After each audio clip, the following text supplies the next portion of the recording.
I saw over the weekend this ridiculous tweet from Planned Parenthood in Kentucky.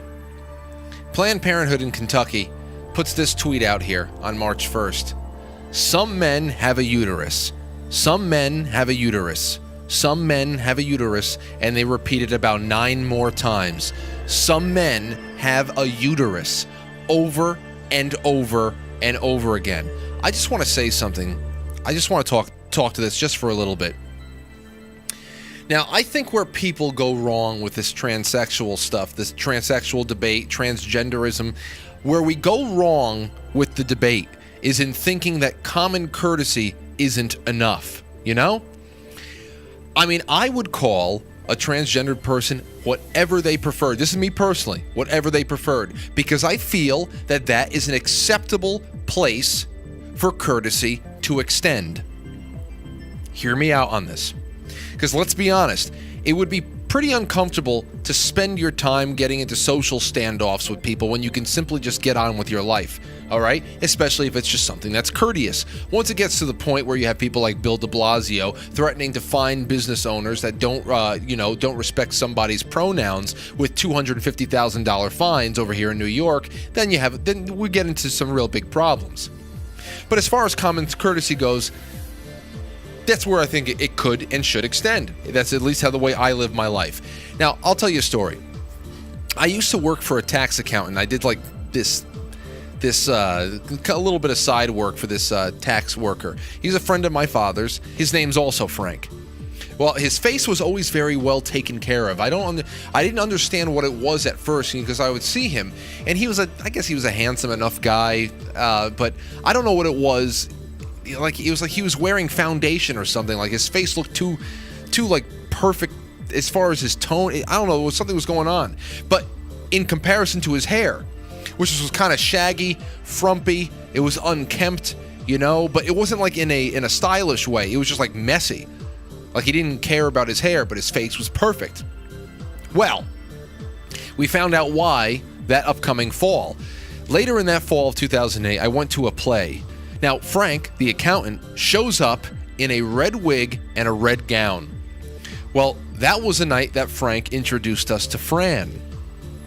Okay? Francisco.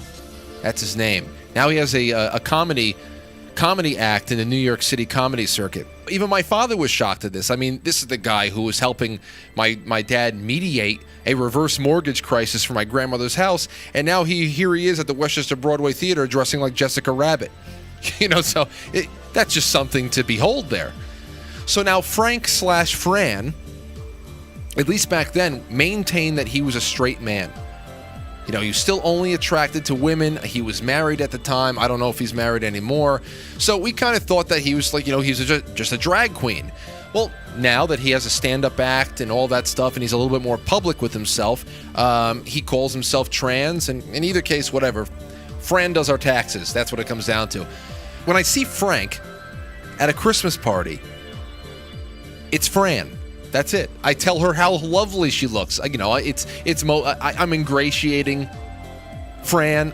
I tell her how lovely she looks. Oh, you look lovely tonight. Oh, Fran this, Fran that, whatever. It's just because it's common courtesy. But that is where the courtesy must end. That's it. It's what I believe anyway, because you can see a person is dealing with something, and if that courtesy is going to bring them a little bit ease to their days, that's fine. But the courtesy is that type of courtesy, and that kind of genuine interaction with each other is only possible if everyone knows and fully understands, everyone else knows and fully understands that Fran always was and always will be a man. That's the only way that you can extend that courtesy to somebody. And that's where decency ends. Because it doesn't help a trans person if everyone around them trains themselves to forget the simple facts of nature. It doesn't help anybody. Okay? It doesn't make them any more of a man or a woman, and it actually degrades your own sense of reality.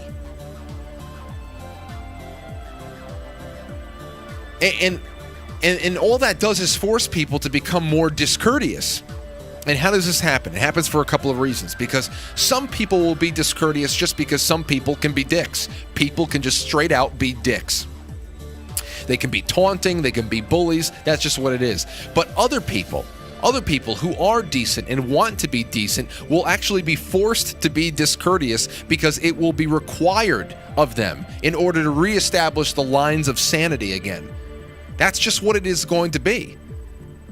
If you can't see this happening or this needing to happen a mile down the road, I don't know what else.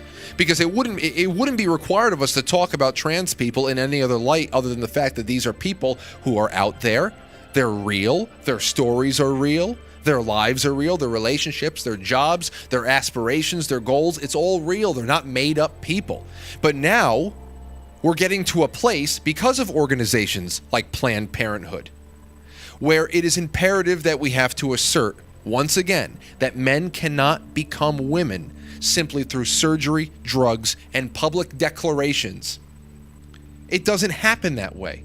It does not mean that we should not live in a courteous environment, that we shouldn't be able to understand what people go through, and that even though people choose to live that way doesn't mean that they're mentally impaired.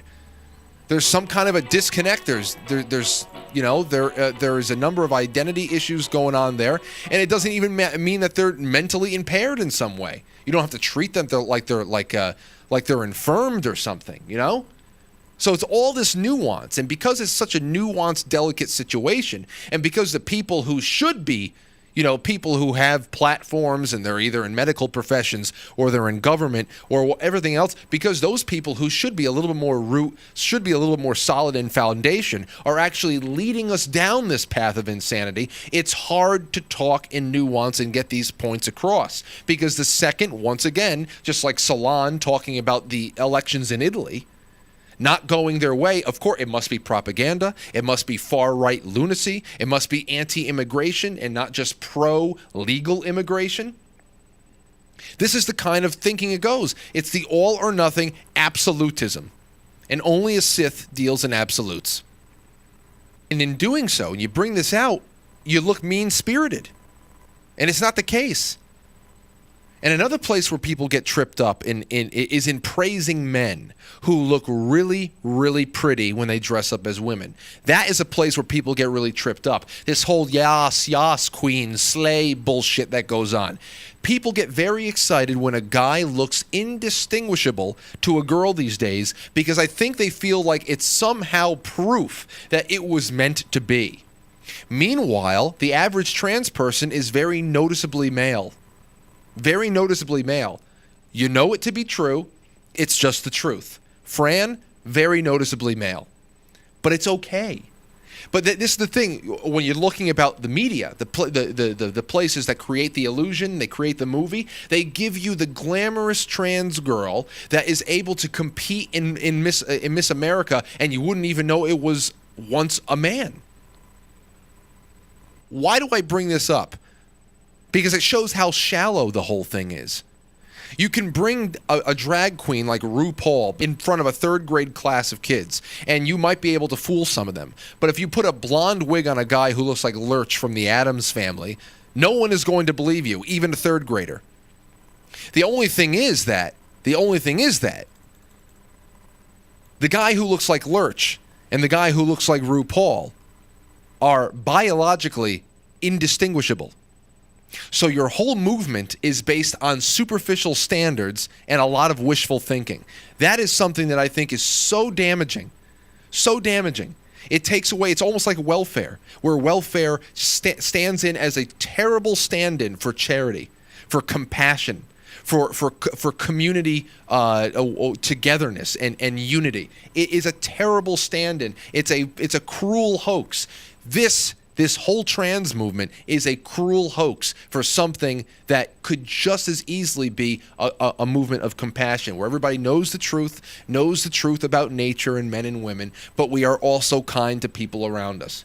And we still are comfortable inviting your friend who lives as a woman, who was born as a man, to your Christmas party. We're not there. We're not there because of the crazy assholes that are in places like Planned Parenthood. Some men have a uterus. Cruel. That is cruel right there. That's the mark of a movement that has no place left to go for votes. That's the mark of a movement, the left, that has no place left to go for votes. No new ideas.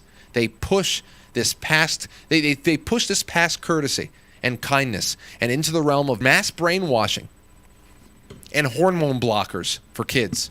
You couldn't do anything to convince me that this is a movement without malice. You couldn't do anything to convince me this is a movement devoid of malice.